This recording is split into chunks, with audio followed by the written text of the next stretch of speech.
Hello dear students, कैसे हैं आप सभी। आई होप कि बहुत अच्छे होंगे। तो ये वीडियो हमारा जो हम क्लास 9th का साइंस का मिड टर्म एग्जाम का सैंपल पेपर सॉल्व कर रहे थे, तो उसी का ये पार्ट 3 वीडियो है। इससे पहले हमने पार्ट 2 वीडियो में क्वेश्चन नंबर 13 तक सॉल्व कर लिया था, यानी कि हमने यहां तक सॉल्व कर लिया था। अब इस वीडियो में हम क्वेश्चन नंबर 14 से सॉल्व करेंगे, यानी कि यहां से सॉल्व करेंगे। तो इससे पहले देखिए यहाँ पर कुछ पॉइंट्स लिखा गया है, इसको हम समझ लेते हैं। हमसे कहा गया है कि क्वेश्चन नंबर 14, 15 और 16 के लिए दो कथन दिए गए हैं। एक को अभिकथन यानी कि ए यानी कि असर्शन कहा गया है, और अन्य को कारण यानी कि आर यानी कि रीजन कहा गया है। इन प्रश्नों के सही उत्तर को ए, बी, सी और डी से चुनिए, जैसा कि नीचे दिया गया है। तो अब देखिए यहाँ पर ध्यान से, हमें ए ऑप्शन तब चुनना है जब ए और आर दोनों सत्य हैं, यानी कि अभिकथन और कारण दोनों सत्य हों और आर ए का सही स्पष्टीकरण है, तब हमें ए ऑप्शन चुनना है। ठीक है। और देखिए बी ऑप्शन कब चुनना है हमें, जब ए और आर दोनों सत्य हैं, यानी कि अभिकथन और कारण यानी कि दोनों लाइनें अगर सत्य होंगी और जो आर है वो ए का सही स्पष्टीकरण नहीं है, तब हमें ये बी ऑप्शन चुनना है। ठीक है। और सी ऑप्शन कब चुनना है, जब ए सत्य है लेकिन आर गलत है, यानी कि पहली लाइन अगर सत्य है और दूसरी गलत है, तो हमें सी ऑप्शन चुनना है। और डी ऑप्शन कब चुनना है, जब ए गलत है लेकिन आर सत्य है। ठीक है। तो ये हमारा इस जो पॉइंट्स लिखा गया इसको ध्यान रखना। अब देखिए क्वेश्चन नंबर 14 को हम सॉल्व करते हैं। क्वेश्चन नंबर 14 में हमसे कहा गया है, देखिए ये जो पहली लाइन है ये अभिकथन है, यानी कि ए यानी कि असर्शन है, और जो ये दूसरी लाइन है ये हमारा है कारण, यानी कि जिसे हम रीजन कहते हैं। ठीक है। तो देखिए यहाँ पर सबसे पहले क्या लिखा गया है कि मुर्गी पालन घरेलू मुर्गियों को पालने के लिए किया जाता है। तो क्या ये सत्य है, तो ये सत्य नहीं है, यानी कि गलत है, क्योंकि जो मुर्गी पालन है वो अंडे या फिर मांस के लिए किया जाता है। ठीक है। तो इसीलिए हमारा जो ये पहला है अभिकथन ये गलत है। अब देखिए पहला गलत हो गया। दूसरा देखिए दूसरी लाइन क्या कहा गया है कि मुर्गी पालन के उत्पादन में अंडे का उत्पादन और मांस के लिए ब्रॉयलर उत्पादन शामिल है। तो ये हमारा जो है दूसरा लाइन ये सत्य है। ठीक है। क्योंकि मुर्गी पालन के उत्पादन में अंडे का भी उत्पादन होता है और मांस के लिए जो ब्रॉयलर है ब्रॉयलर उत्पादन शामिल है। ठीक है।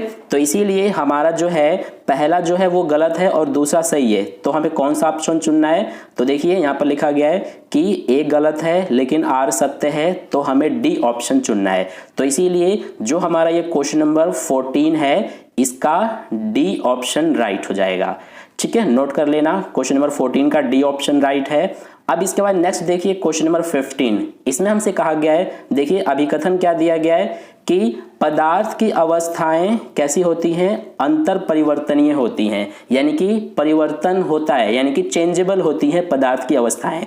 तो ये हमारा जो है ये बिल्कुल सही बात है, यानी कि ये सत्य है। ठीक है। और दूसरा देखिए दूसरा लाइन क्या कहा गया है, कारण कि तापमान या दबाव को बदलकर पदार्थ की स्थिति को बदला जा सकता है, यानी कि हमारा ये दूसरा भी सही है। यानी इसमें देखिए जो पहली लाइन है अभिकथन ये भी सही है और जो कारण है ये भी सही है, और जो ये अभिकथन है इसकी सही स्पष्टीकरण है ये हमारा कारण। ठीक है। यानी कि इस लाइन का सही व्याख्या कर रही है ये वाली लाइन। ठीक है। यानी देखिए इसमें हमसे क्या कहा गया है कि पदार्थ की अवस्थाएं अंतर परिवर्तनीय होती हैं, यानी कि पदार्थ की अवस्थाएं बदल सकती हैं। और उसका कारण क्या है, पदार्थ की अवस्थाएं कैसे बदल सकती हैं, तापमान या दबाव को बदलकर हम पदार्थ की अवस्थाओं को बदल सकते हैं। ठीक है। तो इसीलिए इसमें हमारा जो है देखिए दोनों सत्य थे और जो आर है वो ए का सही स्पष्टीकरण भी था। तो इसीलिए हमारा जो क्वेश्चन नंबर 15 है उसका ए ऑप्शन राइट हो जाएगा। ठीक है। ध्यान रखना क्वेश्चन नंबर 15 का जो है क्वेश्चन नंबर 15 का हमारा ए ऑप्शन राइट है। अब इसके बाद नेक्स्ट देखिए क्वेश्चन नंबर 16। तो इसमें हमसे कहा गया है क्वेश्चन नंबर 16 में कि देखिए पहली लाइन है कि पदार्थ छोटे छोटे कणों से बना है। तो ये बिल्कुल सही बात है, पदार्थ जो होते हैं वो छोटे छोटे कणों से मिलकर बने होते हैं, तो ये हमारा सत्य है। और इसमें देखिए दूसरा लाइन क्या कहा गया है, हमारे आसपास का पदार्थ 3 अवस्थाओं में मौजूद है, ठोस, तरल और गैस। तो यही सही बात है। लेकिन जो ये हमारा पहले लाइन में कहा गया है कि पदार्थ छोटे छोटे कणों से बना है, तो इसका ये सही व्याख्या नहीं कर रहा है, यानी कि इसका रीजन ये जो लाइन है ये नहीं हो सकता है। है तो दोनों ही लाइन सही, यानी कि दोनों ही सत्य हैं, लेकिन इस वाली लाइन का जो पहली लाइन है उसका ये कारण नहीं हो सकता है। तो इसीलिए इस बार हमें देखिए कौन सा ऑप्शन चुनना पड़ेगा, ये बी वाला। इसमें कहा गया है ए और आर दोनों सत्य हैं, लेकिन आर ए का सही स्पष्टीकरण नहीं है। तो इसीलिए हमारा क्वेश्चन नंबर जो 16 है, क्वेश्चन नंबर 16 का बी ऑप्शन राइट हो जाएगा।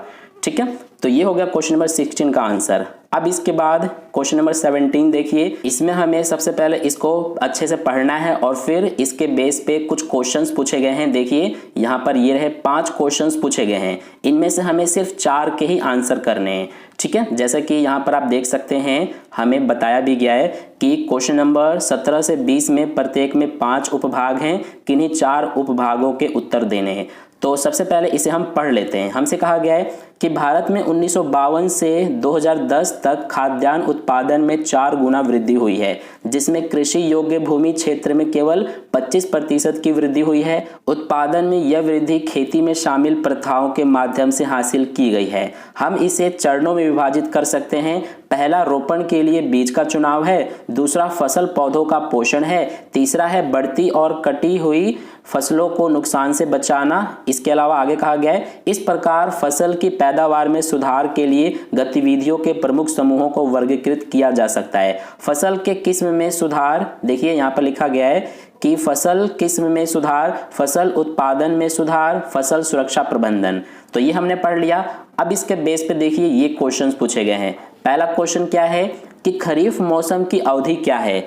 तो जैसा कि हमें पता है कि खरीफ जो मौसम होता है उसकी अवधि होती है जून से अक्टूबर। तो जून से अक्टूबर हमारा बी ऑप्शन में है, यानी कि फर्स्ट का बी ऑप्शन राइट हो जाएगा। ठीक है, अब इसके बाद सेकंड क्वेश्चन देखिए। इसमें हमसे पूछा है कि रवि मौसम की अवधि क्या है। तो रवि मौसम की जो अवधि होती है वो नवंबर से अप्रैल होती है। तो नवंबर से अप्रैल हमारा ए ऑप्शन में है। ठीक है, यानी कि सेकंड का ए ऑप्शन राइट हो जाएगा। इसके बाद थर्ड क्वेश्चन में क्या पूछा है कि पौधे अपना भोजन सूर्य के प्रकाश में डैश नामक प्रक्रिया द्वारा निर्मित करते हैं। तो ये तो सबको पता होता है कि प्रकाश संश्लेषण की प्रक्रिया द्वारा जो पौधे होते हैं वो अपना भोजन बनाते हैं। ठीक है, इसके बाद नेक्स्ट है क्वेश्चन नंबर 4। तो इसमें देखिए पूछा गया है कि निम्नलिखित में से कौन खरीफ की फसल नहीं है। इसमें ये मक्का भी खरीफ फसल है, अरहर भी है, धान भी है, लेकिन अलसी जो है ये खरीफ फसल नहीं है। ठीक है, यानी कि हमारा 4 का ए ऑप्शन राइट हो जाएगा। इसके बाद नेक्स्ट है 5। तो इसमें देखिए पूछा है कि निम्नलिखित में से कौन रबी की फसल नहीं है। तो इसमें जो गेहूं है ये तो रबी की फसल होता है, मटर भी होता है, सरसों भी, लेकिन सोयाबीन जो है ये रबी की फसल नहीं है। ठीक है, यानी कि हमारा 5th का बी ऑप्शन राइट है। तो इस तरह से जो क्वेश्चन नंबर 17 है इसमें टोटल 5 पार्ट थे, लेकिन उनमें से कोई 4 करने थे। मैंने 5 करा दिया है, आपको कोई 4 करना है पेपर में। ठीक है, तो ये हमारा क्वेश्चन नंबर 17 था। अब इसके बाद क्वेश्चन नंबर 18 जो है ये भी हमारा वैसा ही है। इसमें भी सबसे पहले आपको इसे पढ़ना है और इसके बेस पे 5 क्वेश्चंस पूछे गए हैं, जिनमें से किसी 4 के आंसर आपको करने हैं। ये आप देख सकते हैं। तो इसको हम क्वेश्चन नंबर 18 को नेक्स्ट वीडियो में करेंगे, क्वेश्चन नंबर 18 और उसके आगे के क्वेश्चंस को। तो मिलते हैं फिर नेक्स्ट वीडियो में। अगर आपको वीडियो अच्छा लगा है तो वीडियो को लाइक कर देना, अपने दोस्तों के साथ भी शेयर कर देना, और अगर आपने अभी तक चैनल को सब्सक्राइब नहीं किया है तो चैनल को सब्सक्राइब करके नेक्स्ट बगल में जो बेल आइकन आता है उसके ऑल नोटिफिकेशन वाले पे क्लिक कर लेना, ताकि नेक्स्ट वीडियो जैसे ही अपलोड की जाए उसका नोटिफिकेशन सबसे पहले आपको मिल जाए। मिलते हैं फिर नेक्स्ट वीडियो में। धन्यवाद।